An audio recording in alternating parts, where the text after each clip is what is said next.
A pair of hooded, azure eyes ensnares mine from behind tortoiseshell-framed glasses. The striking sky blue shade of his eyes offsets a full head of lusciously thick ginger hair. As a lifelong connoisseur of romance novels, I'm keenly aware that eye contact lasting longer than 3 seconds is ripe with romantic potential. Good book? His voice is thick, almost sleepy. Stunned, I scrutinize his face for any sign of sarcasm.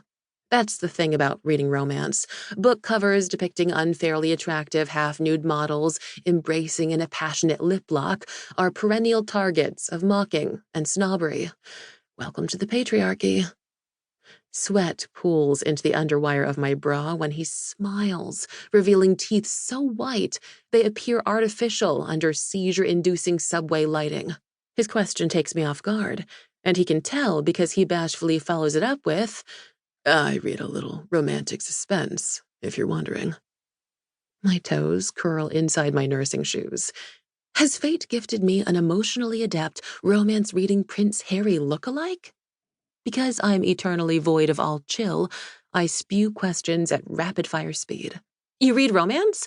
Who have you read? Which titles? I refrain from sudden movements as he tilts his head, dithering. Okay, you got me. I lied. I just wanted an excuse to talk to you. I do read, though, he adds, his gaze falling to my purse at my feet. What's your genre of choice? And please don't say poetry, I beg. For the record, I hold no ill will toward poetry, but I was ghosted in college by a dude who did slam poetry, and the wound still cuts deep. Horror. I have a sick addiction to it, actually, he admits, pushing his glasses up the bridge of his nose. The seams of my proverbial corset threaten to burst with suppressed delight. I'm not a horror reader, but men south of 60 who regularly read fiction are an endangered species that must be protected at all costs. Malevolent spirits or blood and guts? He grimaces, struggling under the weight of his choices.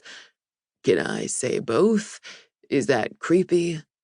It is borderline morbid, but I'm okay with it. More than okay with it. I'm Nate. His introduction is followed by an enchanting Disney prince-like smile.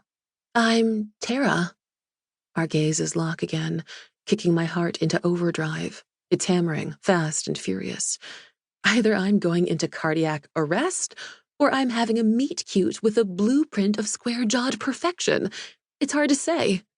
If I weren't wearing my most unflattering shapeless nursing scrubs, I'd probably twirl around the subway aisle, arms outstretched, like a blissful middle-aged person in an allergy medication commercial who's finally experiencing life's joy without watery eyes and nasal congestion. In the span of 10 minutes, I've learned all there is to know about Nate. He's 25, 5 years my junior, but I'm willing to embrace the cougar life.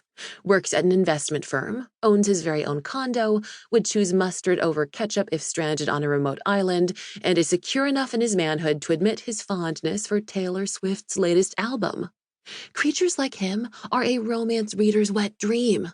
The man just oozes soulmate potential, and I'm eagerly absorbing it like a ShamWow.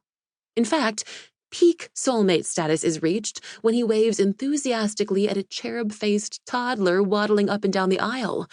Hello, dad material. Cue the violins. I've just fallen in insta-love. If this were a romance book, the clouds would part as we exit the subway at any given stop, lockstep, hand in hand.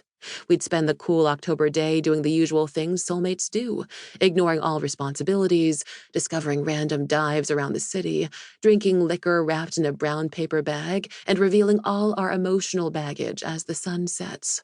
At the end of the night, he'd fold me into a passionate embrace under the starry sky and bless me with a foot-popping kiss, preferably with a little tongue. Turns out, this is no romance book. I don't even have the chance to name our golden retriever and 4 unborn children. In the non-fiction life of Tara Chen, the following events unfold in chronological order. 1. The subway comes to an abrupt halt. Hordes of people funnel to the exit. 2. A new group of commuters push and shove their way in. A lanky dude wearing a May the Gains Be With You t-shirt over a full